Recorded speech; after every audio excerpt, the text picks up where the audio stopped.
Good morning.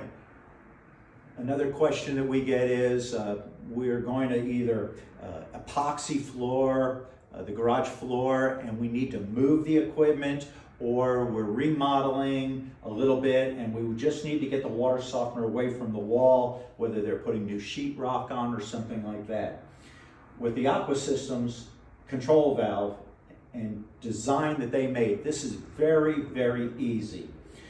If you can leave the bypass, we would ask you to put the unit in bypass, and then all you need to do is take these two nuts right here, unscrew them,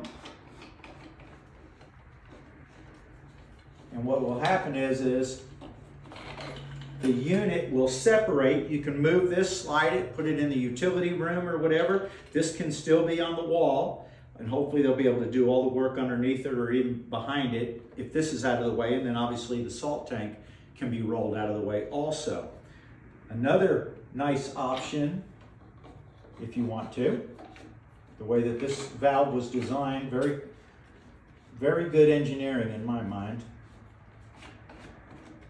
is if you have to take the control valve off from the tank, we have another disconnect, quick connect here. So again, you put it in bypass. You would unscrew this nut. The control valve comes free. You could leave that there, move the tank, whatever, into another room or whatever, if you're getting the floor done or whatever else. But you've got two options to move the tank, whether you're remodeling or whether you're getting a floor done. This is very easy. We offer a service. We'll come out and do this for you. But again, if you'd like to try it yourself, by all means, watch the video, put it in bypass, disconnect here or here, and you're able to move the equipment to wherever you want to do it. Once the project is done, just reinstall, open the bypass very slowly to the service position, and you're back on soft water. Hopefully that answers your question.